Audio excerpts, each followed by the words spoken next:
teman-teman bicara mengenai luar biasa, ya. Kita udah bicara kemarin ada hak istimewa, ya, yang luar biasa yang dimiliki oleh orang-orang yang mau orang-orang yang mau hidup menurut artinya terus menerus, ya, hidup menurut pimpinan Roh Kudus. Hidup jadi dibawa untuk berperilaku terbiasa. Itu berarti urusannya dengan karakter, gitu kan. Dan kemudian rupanya hidup menurut Roh itu adalah satu proses pengudusan, kan. Hagiaso itu. Hagiaso rupanya juga di dalam pengertian sesungguhnya adalah sesuatu yang terjadi, sudah terjadi dan masih terjadi sampai sekarang. Gitu. Kita bicara mengenai sesuatu yang luar biasa. Kok bisa itu luar biasa? Ya, rupanya kita sepakat di sini bahwa itu luar biasa karena mengandung hal-hal yang memang bernilai tinggi, gitu. Tidak seperti yang diukur secara duniawi, tapi ini adalah yang sesaat sementara, tetapi ukurannya adalah sesuatu yang kekal, dan kekalnya itu artinya tak berbatas waktu dan di dalam kemuliaan, ya, di dalam kemuliaan. Dan kemuliaan ukurannya adalah ya 2 Korintus 8, ya, 2 Korintus 3 ayat 18, kan. Dan karena kemuliaan itu datangnya dari Allah, itu menjadi standar, gitu kan, menjadi standar. Makanya pada saat manusia jatuh dalam dosa, dia kehilangan kemuliaan Allah atau kekurangan, ya. Hystreo, ya, dia kekurangan kemuliaan itu. Artinya ada standar kemuliaan Allah itu. Dan itu artinya dia bernilai tinggi, yakar, bernilai mulia, gitu kan. Itu yang kemudian kenapa Kristus kemudian hadir, ya. Kristus kemudian diutus oleh Allah, ya, di dalam kasih, dan di dalam kasih di dalam daging, gitu, ya, supaya perjanjian yang baru itu kemudian dapat membawa saya dan saudara di dalam roh, kembali apa? Kembali dihubungkan, gitu, ya, terhubung dengan Bapa, ya, terhubung dengan Bapa yang adalah pemilik, ya, pemilik sesungguhnya kehidupan yang di awal itu dihembuskan kepada manusia. Jadi memang naturnya itu adalah kita harusnya bersama Bapa selama-lamanya. Ya, ada peristiwa di tengah, ya, oleh Adam pertama, gitu, ya, oleh Adam pertama. Tapi Adam terakhir, ya, yaitu Yesus Kristus, membawa kita kepada perjanjian yang baru. Itu yang, nah saudara, luar biasanya tidak ketika itu terjadi, tapi luar biasanya ketika saudara dan saya itu kemudian menjadi menghidupi itu, dan kemudian sungguh-sungguh satu hari nanti kita sungguh-sungguh bersama dengan Bapa. Saya ingat, ya, 1 Tesalonika 4 ayat 17, ya. Dan kita akan bersama-sama dengan Tuhan selama-lamanya. Itu bicara nafiri atau nafiri terakhir atau apa itu? Sangkakala, ya, sangkakala berbunyi, ya, nafiri terakhir di 2 Korintus, ya. Dan ketika semua itu sudah selesai, maka kita akan hidup bersama-sama dengan Allah selama-lamanya. Saudara dan saya menjadi anak-anaknya dan dia akan menjadi Bapa. Nah, malam hari ini, ya, sebenarnya saudara kalau punya pertanyaan mengenai jadi saudara, ada hal yang istimewa ketika kita katakan ada perjanjian yang baru. Ada hal yang istimewa ketika dikatakan ada Roh Kudus yang menghidupkan. Ada sesuatu yang istimewa, ya, tidak biasa tapi luar biasa ketika dikatakan bahwa kita ini itu akan dimuliakan bersama dengan Kristus, gitu. Nah, itu yang harusnya memang menjadi menarik seluruh, ya, menarik seluruh gairah. Kalau belum gairah itu membawa fokus kita, gitu, ke situ, gitu, ya. Dan sampai kalau fokus kita sudah ke situ, kemudian menarik seluruh gairah kita ke situ. Sehingga kalau sesuatu yang lain, yang apa itu, saudara? tubuh maut atau tubuh dosa. Jadi kita ini kemah sementara kita ini tubuh daging ya, daging dan kedagingan gitu ya. Di dalamnya juga ada keinginan daging, tubuh dosa, tubuh maut. Itu satu hari bagaimana supaya ya kalau itu menarik kita, maka kita tetap jiwa kita yang sudah dimerdekakan ini, roh kita yang sudah dimerdekakan ini dari belenggu, bebas dari belenggu perbudakan, roh perbudakan. Maka ini bisa kemudian apa? Memiliki fighting back gitu. Memiliki fighting back. Jadi dia melawan kembali kan. Kalau saudara ingat Roma pasal 7 katanya ada hukum-hukum lain di dalam anggota tubuhku yang berjuang melawan. Nah, bagaimana supaya di dalam akal budi kita ini ada fighting back. Jadi dia bisa lawan kembali.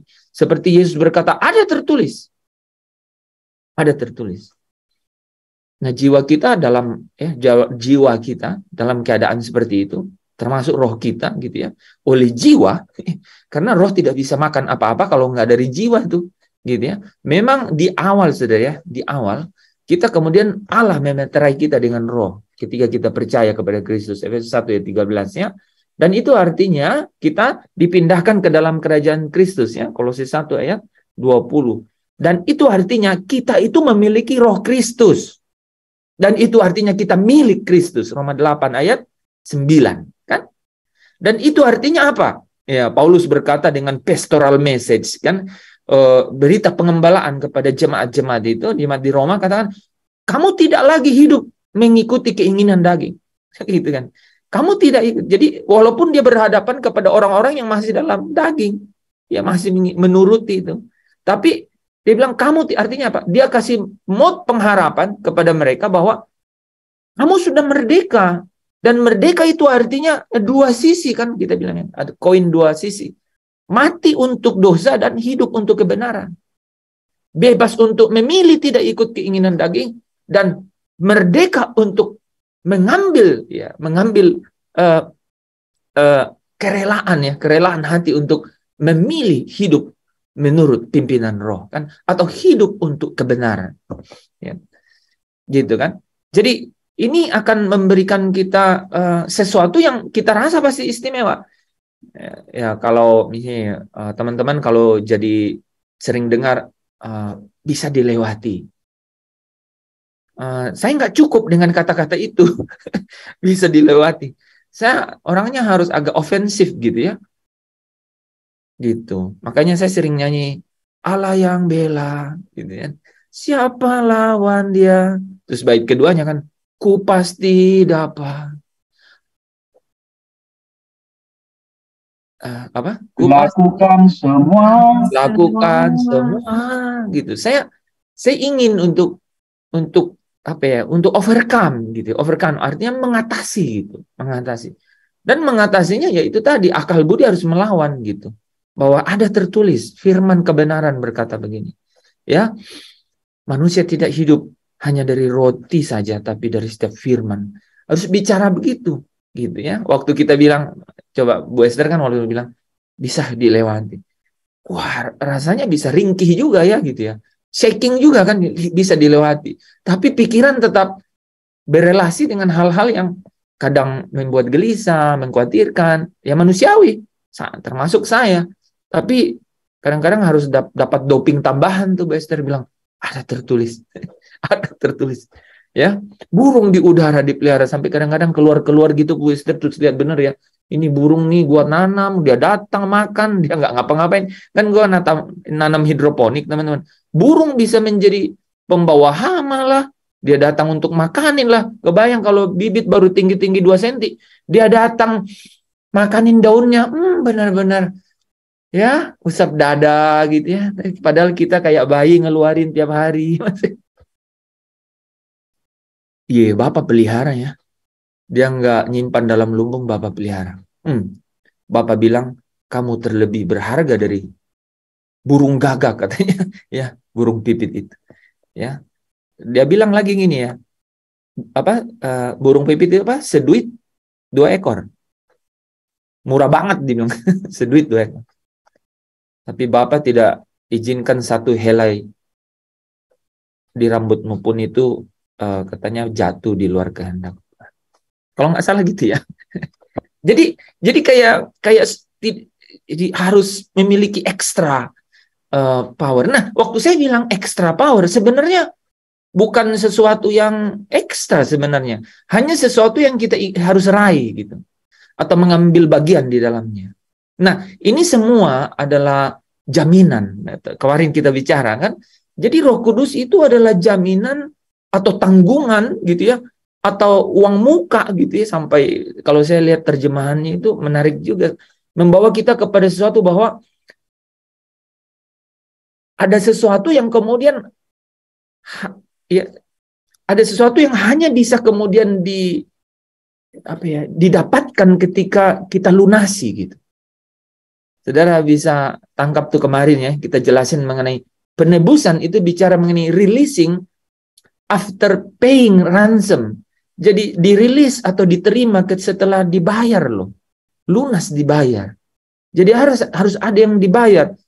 Makanya langsung connect dengan Paulus bilang kamu itu orang-orang yang berhutang. Berhutang. Nah, berhutang kepada mana? Kita ini siapa? Oh, rupanya yang tadi kita bilang itu, kita orang merdeka, satu koin nih ya, dua sisi. Bukan berhutang untuk lakukan sisi yang ini nih. Untuk hidup lagi, seperti Galatia 5 bilang, jangan gunakan kemerdekaan itu untuk kemudian bagi kesempatan untuk buat dosa gitu, keinginan. Tapi hidup untuk kebenaran. Jadi kamu berhutang bukan kepada daging, tapi berhutang kepada roh. Gitu, untuk hidup menurut dia. Jadi, saudara kalau perhatikan, itu bisa ditulis, diurai dengan mudah gitu ya. Tapi pasti ada kekuatan yang harus kita miliki untuk membangkitkan gairah kita untuk benar-benar tidak menjadi tidak menjadi gersang di tengah jalan gitu untuk ngelewatinnya, melaluinya. Tidak menjadi putus asa, tidak menjadi patah semangat gitu di tengah jalan untuk melewatinya. Untuk melaluinya, untuk meraihnya. Pasti ada sesuatu itu.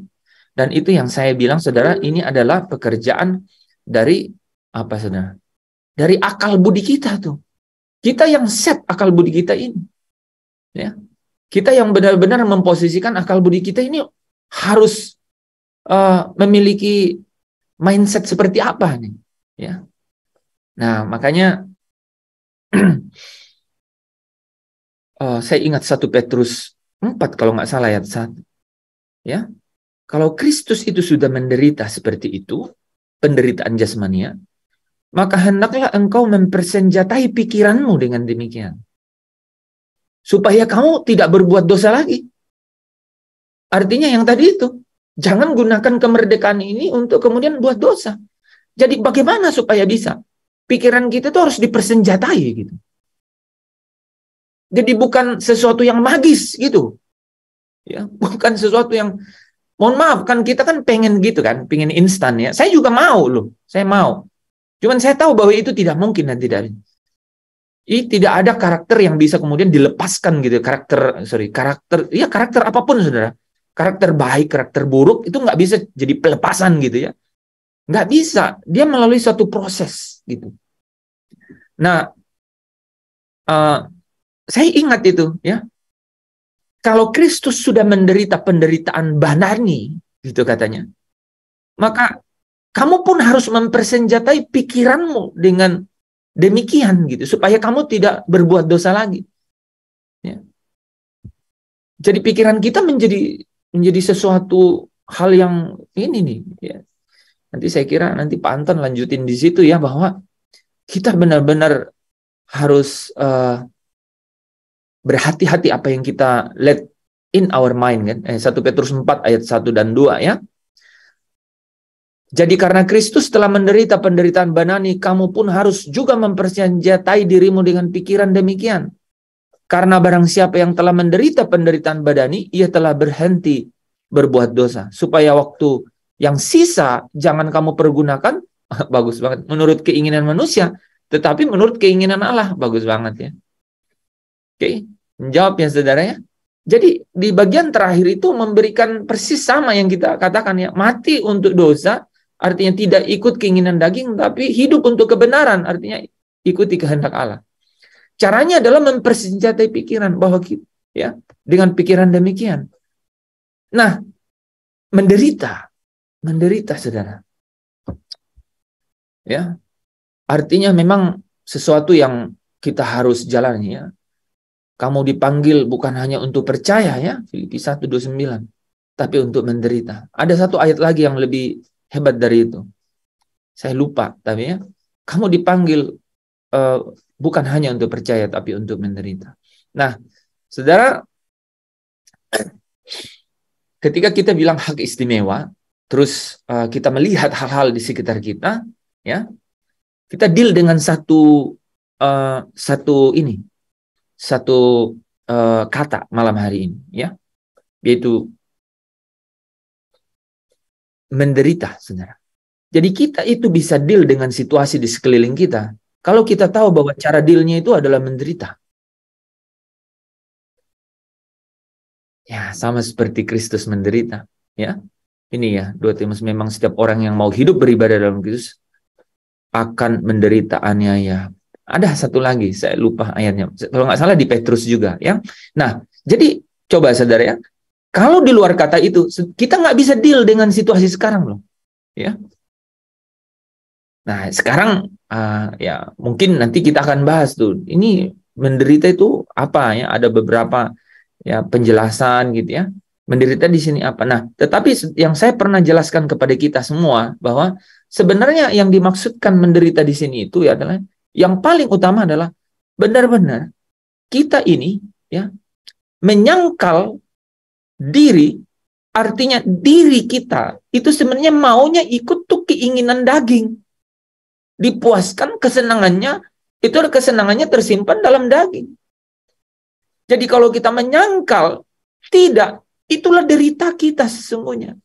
Gitu. Itu saudara kalau bawa pada case yang paling, ya, menarik, ya. Yesus pernah bilang di Getsemani, kalau cawan ini boleh lalu, ya, kalau, ya, dia bilang, kalau boleh cawan ini lalu daripada, kan? Jadi, ya, tidak 100% bisa menjadi analogi, saudara, ya, karena Yesus nggak berdosa, di dalam tubuhnya tidak ada dosa, tidak ada keinginan, gitu, ya. Ya, tetapi dia mendapat cobaan, kan, seperti kita.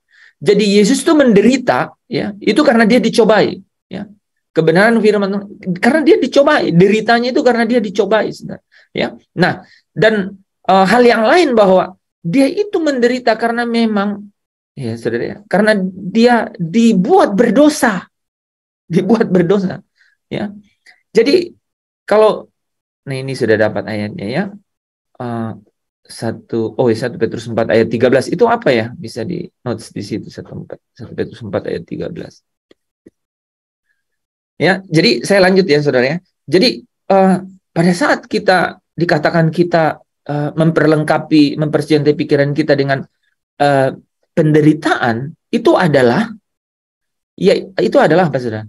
Ketika kita menyangkal untuk apa? Untuk mengikuti keinginan daging, ya.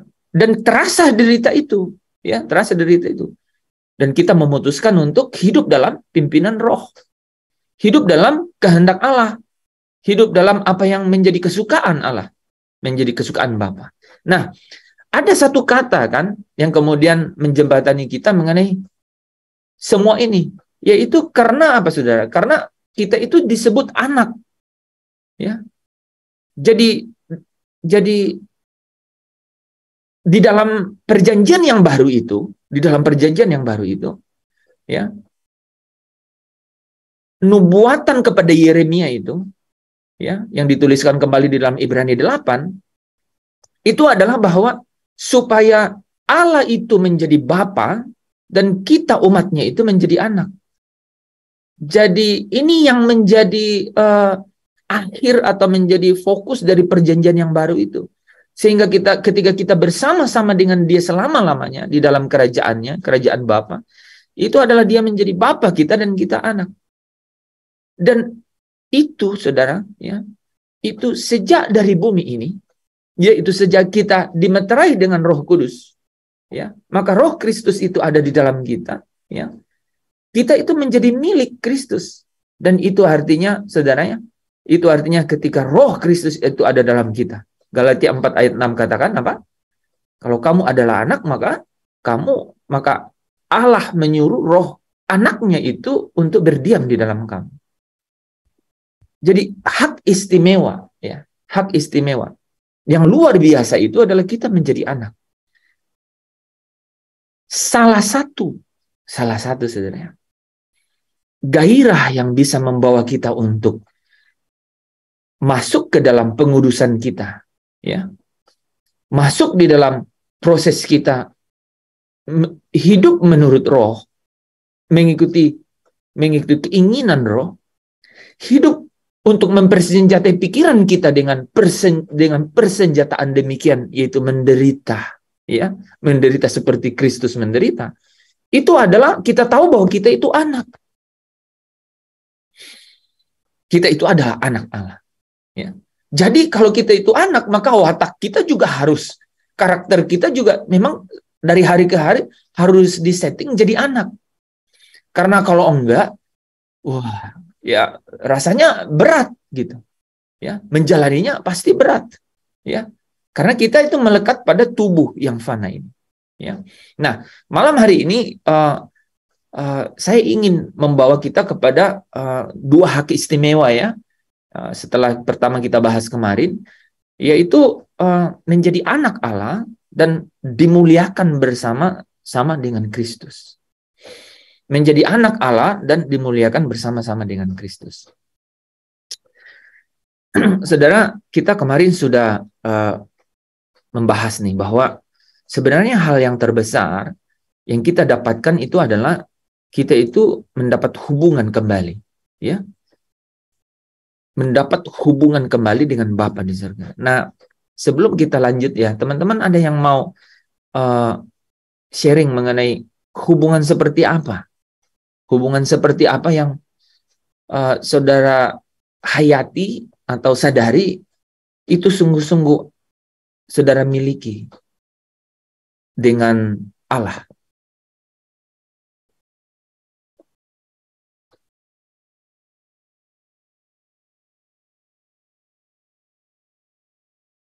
Ada yang bisa cerita hubungan yang saudara miliki dengan Allah itu apa?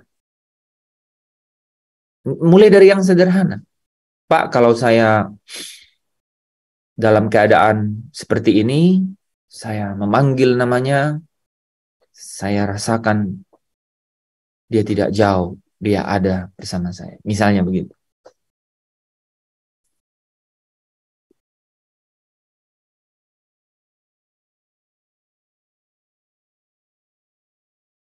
Ada?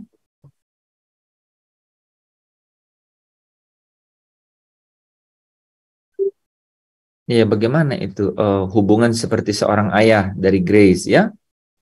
Seorang ayah dan anak. Jadi maksudnya ayah bisa boleh pukul gitu ya, Grace, ya? Hubungan ayah dan anak. Ya. Bentar. Ya, artinya ya saya cuman sebenarnya kalau Grace itu hubungan seperti seorang ayah dan anak.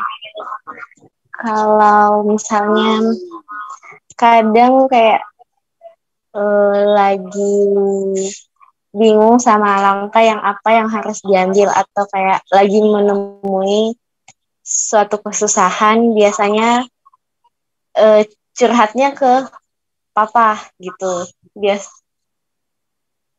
Biasanya curhatnya ke papa.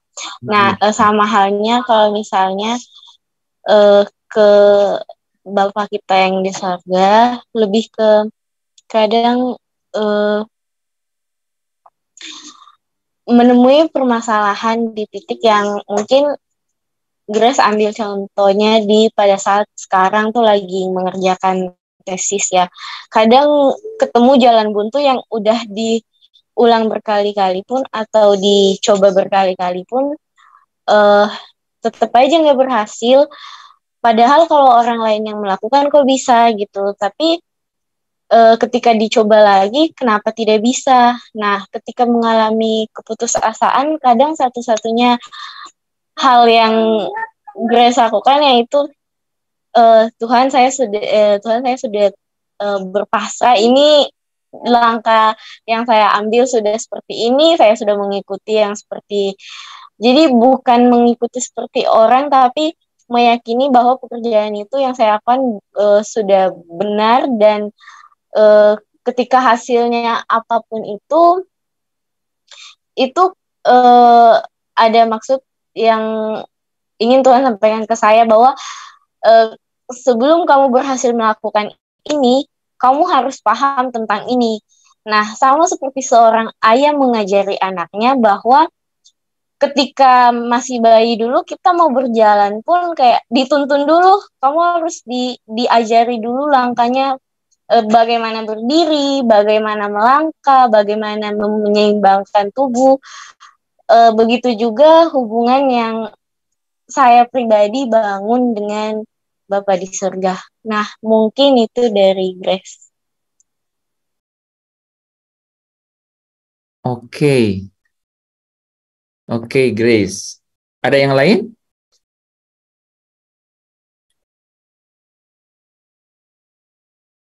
Hubungan, kita punya hubungan kan dengan ini ya, dengan Allah gitu.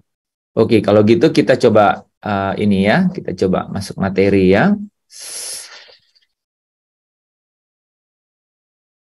Ya, jadi salah satu hak istimewa itu adalah kita itu menjadi anak-anak Allah kan. Jadi Allah yang mau supaya kita itu menjadi anak-anaknya, saudara ya. Nah, ini harusnya menjadi hak istimewa ya di Roma 8 ayat 17 ya, katakan bahwa hak ya, saudara dan saya punya hak ya, dan hak itu adalah menjadi anak-anak, jadi anak-anak. Nah, tapi kapan itu bisa terjadi ini ya? Roma 8 ayat 16. Jadi Roh Kudus bersaksi bersama-sama dengan roh kita bahwa kita adalah anak-anak Allah. Jadi sebenarnya bagaimana itu terjadi ya? Bagaimana itu terjadi ya, Roh Kudus itu yang bersaksi. Jadi sebenarnya bukan kita nih. Ya. Bukan kita yang kemudian ngaku-ngaku sebagai anak, tapi Roh Kudus itu bersama-sama dengan roh kita bersaksi bahwa kita adalah anak Allah. Kita baca ya ayat yang lengkapnya ya. Ayat 14 sampai 16. Ada yang bisa baca?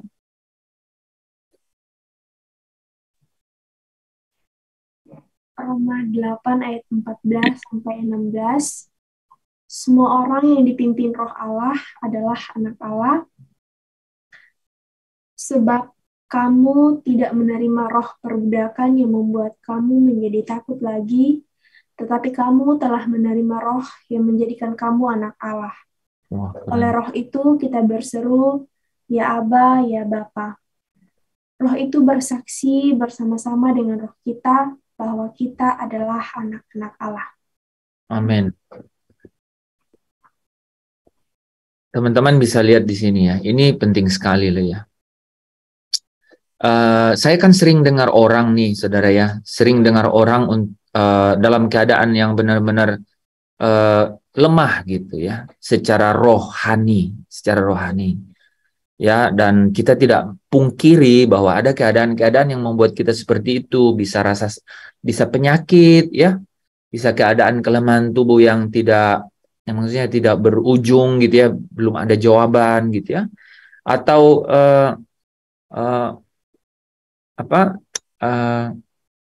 di tempat pekerjaan ya, yang mau nggak mau udah kita terima demikian, banyak konflik dengan orang kan di tempat kerja gitu, tapi mau keluar susah, kemudian ya itu keadaan terus. Atau di bisnis gitu ya, saudara ya, di bisnis kita sudah memang ada di bisnis itu dan orang-orangnya kita tidak mudah juga untuk keluar dari dari jaringan bisnis itu karena memang industri atau segmennya ada di situ. Apalagi kalau sudah lama di situ dan sudah tua begitu, sudah berumur, untuk pindah itu it's not a choice gitu ya, bukan pilihan lagi. Nah, ada keadaan-keadaan yang membuat kita itu desperate ya, benar-benar kayak mau hilang asa ya, tak ada harapan gitu. Saya menguji firman ini dengan keadaan-keadaan itu. Dan ketika saya mengerti firman ini, ya, saya tangkap dengan nalar saya bahwa semuanya ini sudah dilakukan Kristus, dan kemudian kita itu bisa memperoleh status jadi anak, itu status jadi anak ketika kita terima Kristus, maka penghayatannya itu mulai jalan gitu. Penghayatannya itu mulai jalan gitu. Ya, penghayatan itu mulai jalan bahwa wah, kalau begitu saya ini orang yang memiliki status ini ya. Jadi saya ingat ini ya, sebentar ya. Saya ingat ya Yohanes 1 ayat 12 kan, yang mengatakan bahwa tetapi semua orang yang menerimanya itu diberinya kuasa gitu, diberinya kuasa untuk menjadi anak. Jadi diberikan kemampuan, diberikan kesempatan, diberikan eksausia ya, diberikan eksausia. Dan saya kemudian menyadari bahwa eksausia terbesar itu sebenarnya adalah Roh Kudus jadi jaminan. Gitu. Karena ini saudara ya, kalimat kedua ini, sebab kamu tidak menerima roh perbudakan. Jadi kamu tidak menerima roh perbudakan. Jadi kalau ketika kita menerima Kristus, kita itu menerima roh Kristus. Kolose 2 ayat 6 bilang begitu ya. Dan karena kamu telah menerima Kristus, hendaklah kamu hidup di dalam Dia. Kata hendaklah kamu hidup itu pakai kata sama, peripateo, artinya terbiasalah untuk memiliki cara hidup seperti Dia gitu. Jadi kamu tidak menerima roh perbudakan. Ketika kita terima Kristus, kita terima roh Kristus. Itu membawa saya, saudara ya, dan pasti semua orang-orang percaya itu memiliki satu penghayatan yang berbeda, bahwa ini artinya saya memiliki kuasa, saya memiliki kesempatan untuk memilih hidup menurut ya, atau hidup untuk kebenaran. Ya, hidup untuk kebenaran. Wah, di mana ada kebenaran, di situ ada kemerdekaan gitu ya. Hidup untuk kebenaran. Nah, jadi kamu tidak menerima roh perbudakan yang membuat kamu takut lagi. Saudara pasti rasakan, sebenarnya ketakutan ini itu menjadi ujung dari semua kegelisahan, kebimbangan, kekhawatiran. Akhir-akhir itu takut loh saudara. Takut. Orang tuh berhenti takut cuma satu. Kalau dia bilang gini, gue nggak memikirin apa-apa. Itu dia berhenti tuh takut. Ya pokoknya saya mau lepaskan semua. Saya nggak mau terhubung dengan apa-apa. Dia berhenti tuh takut. Ya, dia berhenti takut. Tapi tahu nggak saudara, sejenak dia berhenti takutnya. Karena apa? Ya,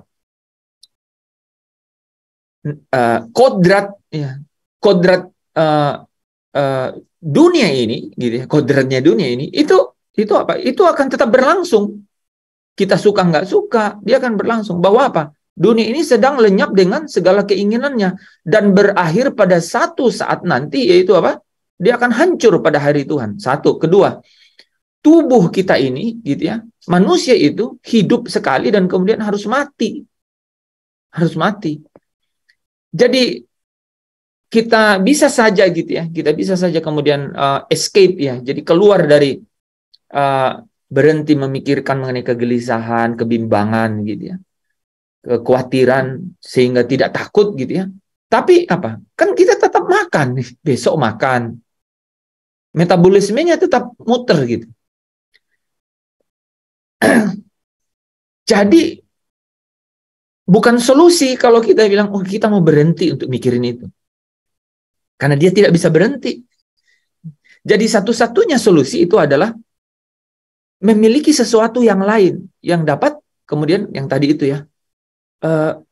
Ketika terang itu bercahaya, rupanya kegelapan itu katanya terpecah gitu. Ya, dalam terjemahan baru kan dibilang tidak dapat menguasainya. Dia terpecah. Kamu bukan menerima, ya, kamu bukan menerima roh yang membuat kamu takut. Ya, singkatnya begitu kan. Tapi kamu menerima roh yang menjadikan kamu anak. Loh.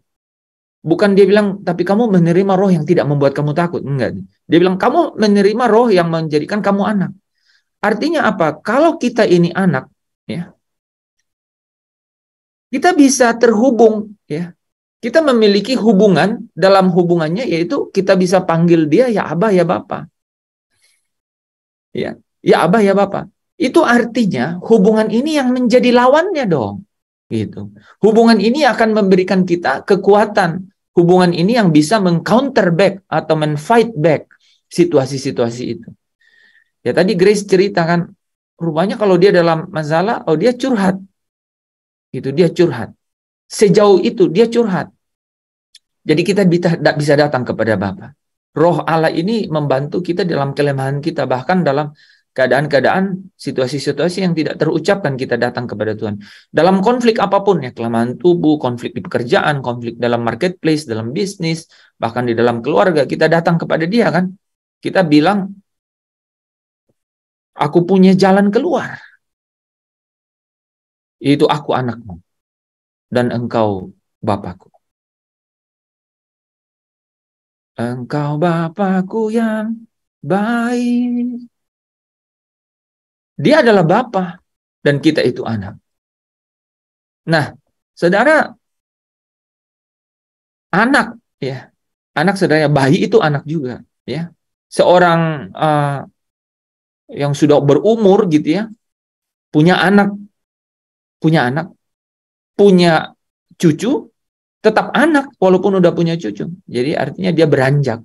Nah, saudara bisa perhatikan kan, ada anak yang masih bayi, kemudian ada anak yang sudah menjadi orang tua. Jadi ada anak yang disebut masih bayi, tapi ada anak juga yang sudah jadi orang tua. Nah,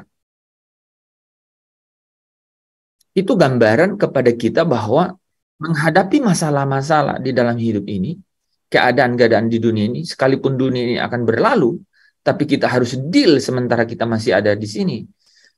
Ya, memang kita tahu bahwa kita akan mati, kita akan pergi dari sini, tapi kita harus deal selama kita ada di sini. Ini sebenarnya adalah satu perjalanan di mana status kita jadi anak, ya. Ini harus mengalami satu tatanan nih, satu tatanan.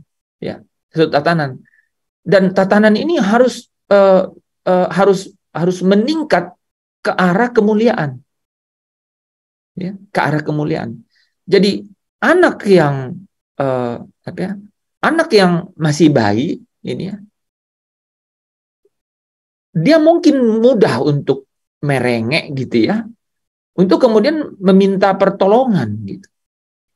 Tapi orang tua yang sesungguhnya ini ingin supaya anak ini tuh benar-benar bisa bertumbuh, mengatasi kelemahan atau menjawab situasi di sekitarnya, yaitu bagaimana supaya dia bertumbuh, supaya dia bisa mengatasi keadaan di sekitarnya. Bahkan satu saat nanti dia itu menjadi anak yang apa? Yang benar-benar menjadi bukti bahwa manusia ini tuh bisa mengalahkan dunia ini, yaitu dunia dengan segala keinginannya. Nah, Bapa kita di surga, saudara, ya, Bapa kita di surga itu memeteraikan kita dengan Roh Kudus, ya, sehingga Roh Kudus itu berdiam di dalam kita, ingin membawa kita itu, ya, bukan hanya terhubung atau dalam hubungan yang satu arah meminta kepada Dia, gitu kan. Tetapi dalam hubungan yang lebih intim dan bahkan nih saudara, bahkan saudara, dia mau supaya kita itu bisa menjadi imam, raja, dan memerintah di dalam kerajaannya. Dipercaya untuk menjadi imam, menjadi raja,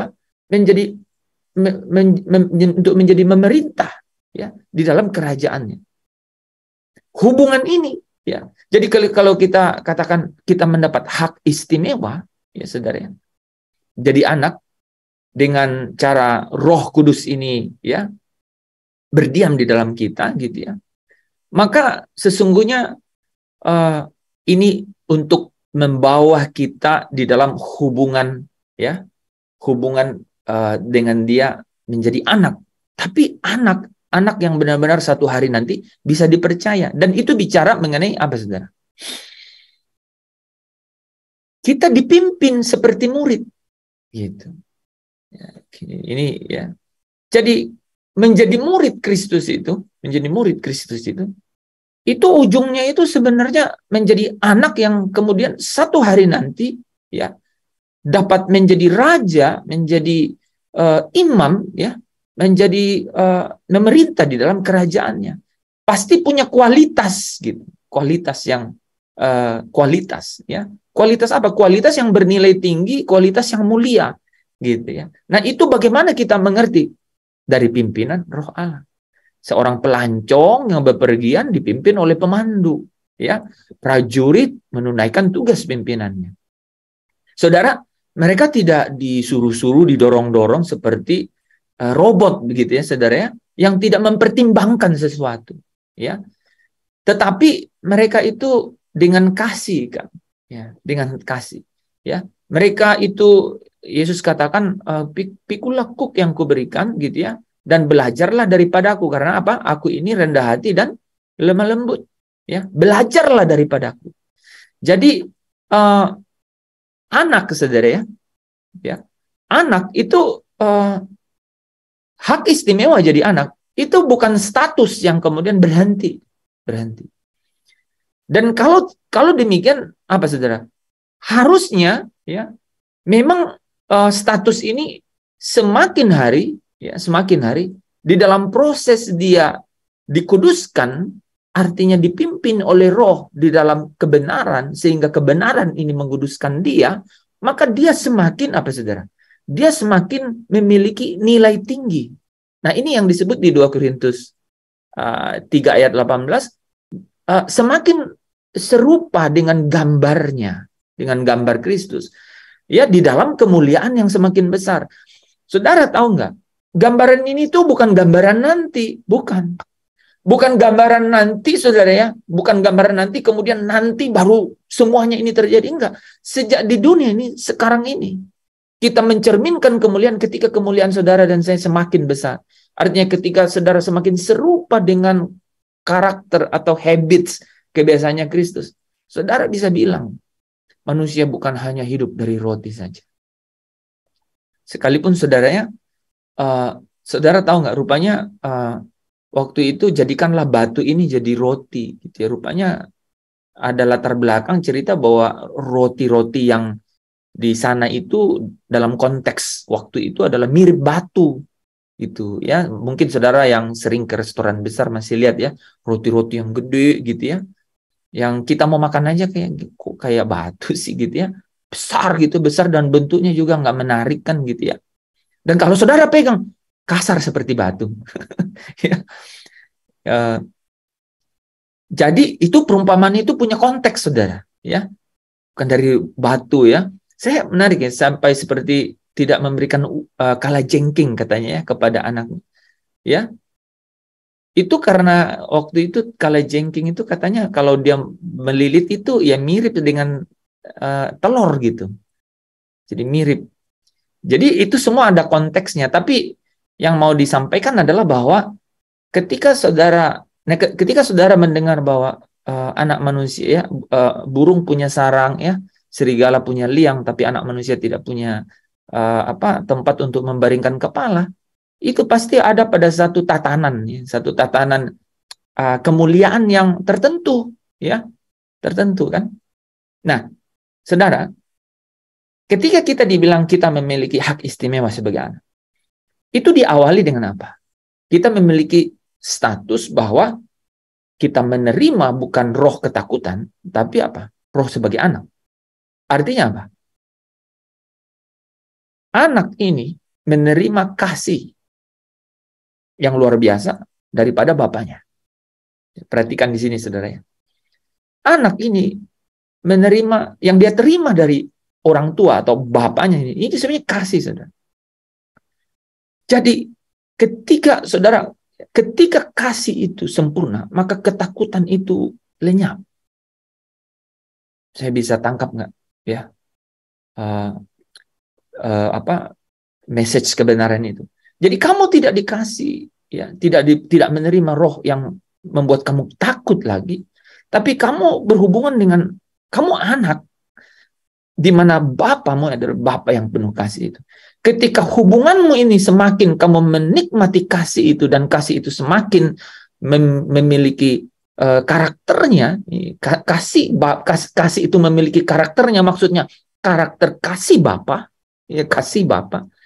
Di dalam hubungan ini, maka ketakutan itu semakin lenyap. Sudah tangkap? Ya. Jadi ketika kita sebagai anak, saudara, ya, semakin bertumbuh, ya, di dalam hubungan, maka ketakutan ini, ya, turunannya itu apa, saudara? Ketakutan itu kegelisahan, kebimbangan, kekhawatiran. Satu grup itu, satu WA grup itu, ya, saudara, dia tuh viral di situ. Nah, itu bisa dilawan, saudara, dengan saudara semakin menghayati, saudara, semakin menyadari dan kemudian semakin menghayati bahwa ada hubungan dengan Bapa yang penuh kasih. Bapa yang penuh. Karena kasih Bapa itu ketika sempurna di dalam engkau dan aku, itu melenyapkan pasti ketakutan itu. Apalagi hanya gelisah, bimbang, dan khawatir. Engkau kemudian benar-benar, nah ini saudara ya. Ini kalau saudara perhatikan, ini pasti diraih dengan cara apa? Dengan cara pasti kita kemudian dididik. Ya, saudara kemudian tahu kan, huios, ya, huotesia, ya, dididik nih, pasti dididik. Di paidea nih dididik. Ketika kita masuk dalam proses huotesia ini, pengangkatan sebagai anak, saudara, pengangkatan sebagai anak, kata-kata yang dipakai di Roma 8 ya. Itu ada prosesnya nih. Sampai kita katanya mengalami yang namanya pembebasan gitu, pembebasan. Pembebasan, saudara, ini pakai kata apa, saudara? Ketika kita sudah membayarkan angsuran yang seharusnya menjadi utang gitu. Tuh, saudara ya. Jadi kita mengalami satu pertumbuhan sebagai anak dengan cara dididik ini, dengan cara dididik itu memang adalah untuk membayar hutang ini. Dan hutang itu sebenarnya maksudnya apa, saudara? Membawa kita kepada satu status, dan kita sudah tahu semua statusnya itu adalah kemuliaan. Kemuliaan Allah, kemuliaan Bapa. Dan ini dibungkus dalam satu saudara? Satu tatanan yang namanya hubungan. Hubungan apa? Bapa dan anak. Saudara kalau lihat Wahyu 21, itu bicara mengenai dan aku akan menjadi bapanya dan mereka akan menjadi anakku. Aku akan menjadi Allahnya dan mereka akan menjadi umatku. Jadi itu adalah sesuatu yang memang menjadi ultimate, ya, menjadi tujuan atmosfer dari Yerusalem baru itu. Nah, sejak sekarang ini dibangun dan saudara dan saya diberi jaminan, ya, yaitu Roh Kudus sendiri. Kita yang memutuskan, kita yang mempersenjatai pikiran kita loh untuk itu. Karena saudara dan saya sadarkan bahwa semakin kita bergantung kepada kebenaran, semakin kita bergantung pada kebenaran, semakin kita itu dikuduskan. Amin atau amin? Amin. Ya, benar nggak? Coba ya. Di dalam, ya makanya ketemu jalan buntu, kata firman Tuhan, berbahagialah, ya. Ketemu jalan buntu tuh berbahagialah, supaya kita mengaktifkan gitu, semakin mengaktifkan decision kita, keputusan kita untuk bergantung pada kebenaran. Ini iterasi nih. Ya, jadi kalau kita ngomong peripateo itu, saudara, membiasakan diri berperilaku, itu namanya kayak working in cycle. Jadi berjalan berkeliling gitu, iterasi terus gitu. Nah, ini keputusan kita yang kita perkarakan setiap hari gitu. Ya. Kita perkarakan setiap hari. Ya. Kita udah belajar mengenai kita akan pulang ke rumah kita yang sesungguhnya. Kita udah belajar itu ya. Tetapi untuk sampai pulang ke rumah yang sesungguhnya itu, kita harus tahu bahwa untuk melewati, ya kalau kita bilang bisa dilewati, untuk melewati kehidupan yang ada di tengah-tengah kita ini, kita perlu bergantung pada kebenaran. Kita perlu menghidupi kebenaran itu. Karena kebenaran ini yang bisa membuat kita merdeka. Gitu. Sukar sekali orang kaya masuk surga. Sukar, bukan tidak mungkin. Ya kan? Sukar. Yesus, murid-murid bertanya, sedikit sajakah yang diselamatkan? Yesus bilang, banyak yang... Yesus bilang, bagi manusia itu tidak mungkin, tapi bagi Allah tidak ada yang tidak demikian bagi Allah tidak ada yang mustahil. Jadi bisa, tapi sulit sekali kan. Gitu. Sedikit saja kan yang diselamatkan, banyak yang berusaha tapi tidak dapat. Hari-hari kita, saudara, ya, hari-hari kita ini adalah real proses di mana kita bisa diubah untuk semakin bernilai tinggi. Letakkan itu dulu lah, saudara, semakin bernilai tinggi. Itu menuju kepada yang namanya bernilai mulia, semakin mulia gitu. Tidak bisa terjadi dengan saudara dan saya punya Roh Kudus. Nggak mungkin saudara tahan di sini beberapa menit saja kalau nggak punya Roh Kudus. Ya, benaran loh, saudara. Kenapa? Karena Roh Kudus itu ingin haus akan kebenaran. Dia membawa kita untuk haus akan kebenaran gitu. Dia mengkondisikan kita untuk haus akan kebenaran. Dia mengkondisikan kita untuk haus akan kebenaran, lapar gitu akan kebenaran. Puji Tuhan sebenarnya, karena apa? Dengan kondisi keadaan kita ini sekarang juga, itu memaksa kita juga. Memaksa kita untuk kemudian cari jalan gitu loh, cari jalan. Jadi bersukacitalah kalau kamu berada dalam berbagai-bagai pencobaan. Iya. Ya, memang untungnya ya, untung kita di sini kita udah dihujani dengan gitu ya. Dihujani dengan semua imajinasi untuk kita mau pulang ke rumah Bapa ya. Ibrani 13 ayat 11, kita tidak punya kita tidak punya tempat tinggal tetap di sini, kita mencari satu kota. Soalnya saya dengar teman-teman nyanyi itu kalau di IWC itu, wah penghayatannya itu, pokoknya semuanya nih. Kemarin terakhir Pak Daniel nyanyi Yerusalem Baru, ya luar biasa memang gitu ya. Itu saudara ya, kita sekarang dibawa kepada satu atmosfer yang benar-benar membuat kita itu kondusif nih ya. Kita itu kondusif untuk kemudian untuk berubah, saya pakai kata yang lebih pantas ya.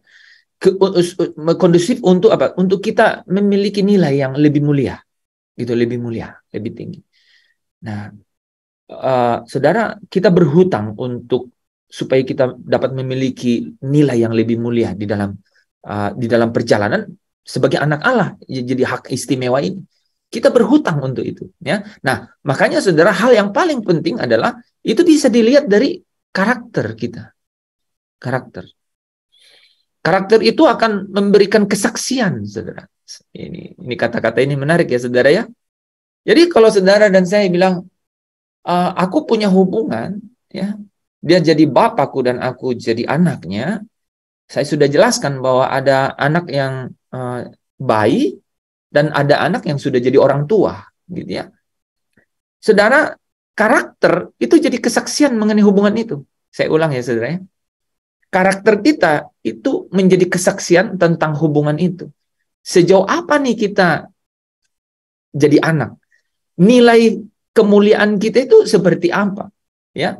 Dan ini merupakan pekerjaan Roh Kudus, ya. Roh Kudus jadi jaminan, saudara. Tapi orang-orang yang dikuduskan ini, ya, itu memiliki Roh Allah yang bersaksi bersama-sama dengan rohnya. Jadi kita juga pasti bisa jujur terhadap diri sendiri, saudara, ya. Dan yang harus dipahami bukan sebagai wahyu langsung dan luar biasa, ya, sesuatu yang bagis terjadi, saudara, ya, tapi satu pekerjaan roh yang biasa yang kita sudah jelaskan berkali-kali, ya. Inilah yang dimaksudkan di Roma 8 ayat 2, ya. Hukum roh kehidupan itu memerdekakan kamu di dalam Kristus dari hukum dosa dan hukum maut. Roh Kudus ini menolong kita, saudara, ya. Kalau saudara yang baru malam hari ini, mungkin Roh Kudus ini, saudara, ya, itu menggiring kita, membiasakan kita, memimpin kita untuk semakin menikmati kasih yang sempurna dari Bapa itu. Karena di sanalah ketakutan itu lenyap. Boleh saya ulang, ya, saudara, ya. Jadi Roh Kudus yang memimpin kita ini, ya, supaya kesaksiannya mengenai kita, statusnya sebagai anak Allah, seberapa kadarnya kita ini memiliki hubungan dengan Dia.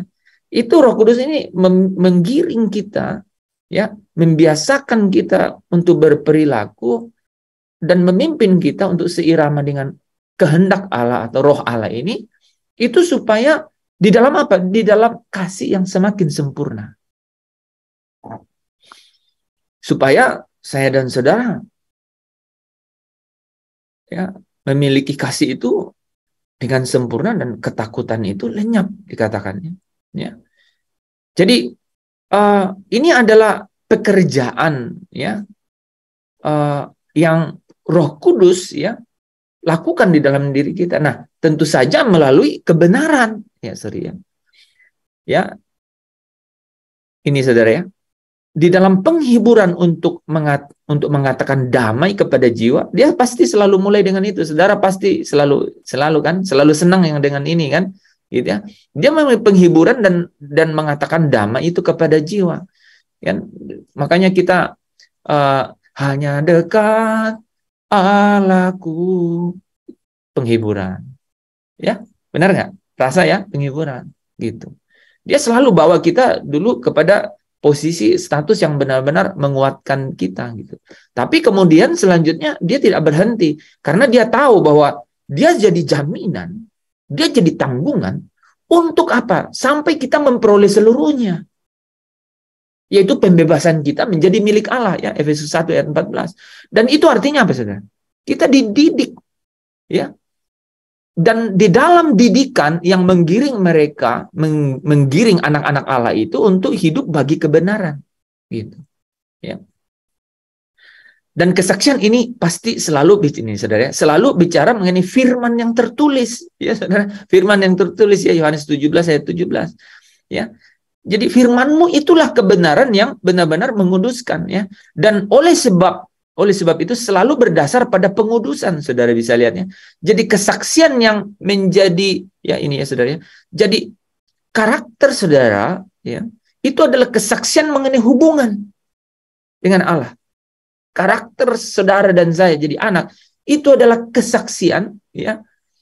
Dan kesaksian itu adalah Roh Kudus itu bersaksi bersama-sama dengan roh kita, ya, mengenai karakter kita ini menyaksikan mengenai hubungan kita dengan Allah itu sebenarnya nilai kadarnya itu semulia apa, gitu, ya, setinggi apa nilainya, gitu. Dan kesaksian ini itu selalu sesuai dengan firman tertulis, ya, ya. Dan oleh sebab itu selalu berdasar pada pengudusan, ya. Sebab roh di dalam hati tidak bisa bertentangan dengan roh di dalam firman. Nah, saudara, kita datang kepada satu konklusi pertama, ya. Roh tidak bersaksi kepada siapa-siapa tentang hak istimewa sebagai anak jika mereka tidak mempunyai sifat dan watak sebagai anak. Nih, saudara, ya. Jadi emang, saudara, ya, sebelum kita melakukan hal ini itu, Itu hal ini itu, wah, saudara, ini termasuk didikan juga, saudara. Ini termasuk didikan. Ketika kita bilang, wah, ini ketika karakter saya, gitu ya, itu adalah kesaksian dari hubungan saya sebagai anak Allah, maka kita akan memperhatikan apa yang membangun karakter kita. Amin. Dan karakter kita itu dibangun, saudara ya. Itu benar-benar selalu dimulai dengan apa? Dengan kata pengudusan. Dan itu bicara mengenai apa, saudara? Roh Kudus yang membawa pengudusan ini. Dan pengudusan ini itu adalah melalui setiap kebenaran. Nah, saudara, tidak berhenti di situ, ya. Karakter itu, ya, saudara, karakter itu menjadi nyata ketika sesuatu itu terbiasa kita lakukan. Terbiasa kita lakukan. Nah, membiasakannya dituntun oleh Roh Kudus untuk seturut dengan kebenaran. Saudara, ketika kita bilang apabila semuanya itu tergantung padamu, ya, sedapat-dapatnya berdamailah dengan semua orang. Itu firman kebenaran. Nah, ketika kita, saudara ya, di dalam kita ketemu dengan kasus, dengan situasi dalam hidup kita, dan kita menuruti firman itu, menghidupi firman itu, maka kebiasaan kita terbangun satu kali. Itu belum karakter tuh, saudara. Ya. Ketika kita ketemu dengan kasus lain, kebenaran itu kita hidupi, dan kita kemudian terbiasa dengan itu. Lama-lama, saudara, itu menjadi sesuatu yang sudah menjadi otomatis, gitu. Ya, otomatis. Saudara, ketika menghadapi satu situasi, saudara otomatis merespon, ya. Dengan apa? Bukan lagi dengan firman yang ada tertulis di dalam Alkitab atau di dalam elektronik, di dalam gadget, gitu ya. Tetapi firman itu sudah jadi rema, kan? Sudah tertulis. Nah, itulah perjanjian yang baru, ya. Ketika Allah berkata, ya, bahwa aku akan menulis hukumku di dalam akal budi, ya, dan hati mereka, ya. Nah, saudara, diharapkan, ya, Yesus sendiri berdoa untuk murid-muridnya, kan? Aku berdoa, kuduskanlah mereka dengan kebenaran. Firman-Mu adalah kebenaran. Karena ketika kebenaran ini menguduskan kita, saudara, maka kita jadi terbiasa. Roh Kudus jadi jaminan, ya, memimpin kita ke situ, mendidik kita. Kita menjadi terbiasa, dan kemudian ini akan menjadi karakter. Ingat, saudara, karakter menjadi kesaksian mengenai hubungan kita dengan Allah. Nah, Bapak Ibu, saudara yang dikasihi Tuhan, hubungan dengan Allah ini, saudara ya, itu semakin kita nikmati ketika kita seirama, yaitu karakter kita benar-benar seirama, ya. Dalam keadaan-keadaan konflik, gitu ya, konflik yang menurut manusia itu pelik, gitu ya, atau tidak ada jalan keluar, kita bisa berkata bahwa, ya, ada berita-berita damai di tengah-tengah konflik, ya. Kita memiliki karakter yang kemudian kita bisa cari, saudara, satu hal. Asalkan saya dan saudara tidak takut kehilangan apa-apa, dan tidak takut kehilangan siapa-siapa, aman, saudara. Ya. Di akhir ini, ya, di akhir session kita malam hari ini, ya, karakter saudara itu akan terus dipacu, dibawa kepada satu pertumbuhan. Ketika di dalam memutuskan sesuatu itu, saudara tidak takut kehilangan apa-apa dan tidak takut kehilangan siapa-siapa. Asalkan Tuhan itu menjadi yang utama di dalam hidup saya dan saudara, maka yang lain itu pasti ditempatkan pada tempatnya yang benar dan yang tepat. Sekian, ya, firman Tuhan malam hari ini. Semoga setiap firman yang di-sharingkan itu menjadi kekuatan baru untuk kita. Saudara, ingat, kita itu anak, ya. Kita tidak diberi roh yang membuat kita takut, tapi kita diberi roh untuk menjadi anak. Anak artinya memiliki Bapa yang penuh kasih. Di mana kasih itu sempurna, memang ketakutan itu ya lenyap. Tapi saudara, seberapa bernilai ya hubungan saudara dengan Bapa gitu. Seberapa tinggi nilainya. Itu timbul dari disaksikan oleh karakter-karakter yang kita miliki gitu. Ya. Dan karakter itu pasti yang pertama kali menuai buahnya itu kita sendiri. Apa saudara? Ketika karakter saudara itu kuat, ketika karakter saudara itu tunduk pada kebenaran, maka damai sejahtera itu yang akan meluap di dalam hati. Tidak takut kehilangan apa-apa dan tidak takut kehilangan siapa-siapa. Karena saudara tahu bahwa Allah yang bela hidup saya dan saudara, ya. Amin. Mari kita tutup dalam doa, ya. Kalau ada pertanyaan boleh besok aja, ya. Bapa di dalam kerajaan surga, kami mengucap syukur malam hari ini.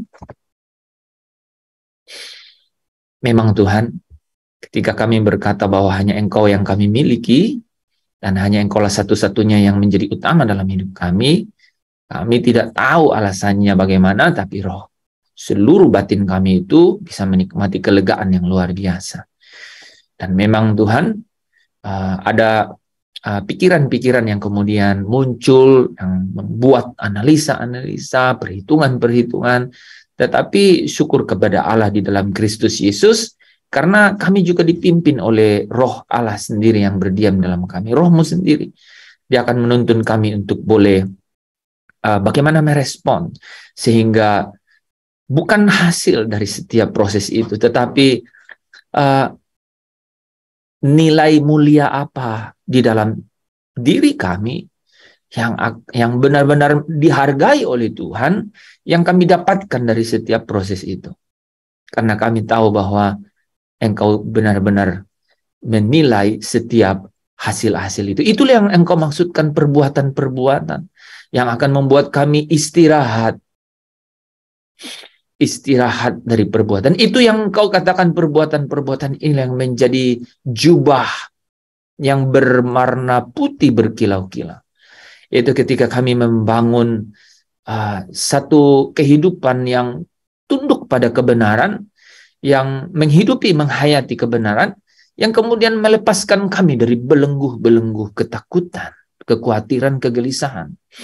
Kami tahu bahwa Kristus adalah hidup kami, sehingga ketika Kristus menyatakan diri kelak, maka kami juga akan turut di dalam menyatakan diri di dalam kemuliaannya. Terima kasih Bapa untuk setiap kebenaran yang boleh Engkau terus nyatakan di dalam hidup kami, yang membentuk kami, membuat kami menjadi tidak takut lagi.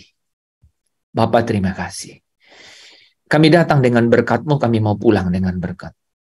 Hamba ingin mengucapkan kata berkat ini kepada setiap umat-Mu yang hadir di dalam setiap dimanapun tempat mereka berada, di dalam Zoom ini, di dalam live streaming maupun di dalam Zoom ini, Tuhan. Allah berkati Engkau dan melindungi Engkau. Arahkan hatimu kepada Dia. Arahkan hatimu kepada Bapa yang adalah Allah yang penuh kasih, dan Engkau adalah anak-anak-Nya. Allah menyinari Engkau dengan wajah-Nya dan memberikan Engkau kasih karunia-Nya. Allah menghadapkan wajah-Nya kepadamu dan memberikan Engkau shalom, damai sejahtera. Sehingga mata air di dalam hidupmu itu akan terus memancar, menerima air dari mata air kehidupan. Kau tidak akan pernah haus. Engkau pasti menerima kelegaan di situ. Itu final. Bapa memberikan itu kepadamu. Datang kepada sumber air itu. Setiap kali, setiap saat. Belenggu, tekanan apapun, di sana sumber itu. Tidak pernah berubah. Dia punya kapasitas yang sama. Sejak dulu sampai selama-lamanya. Dia Allah menjadi sumber hidupmu.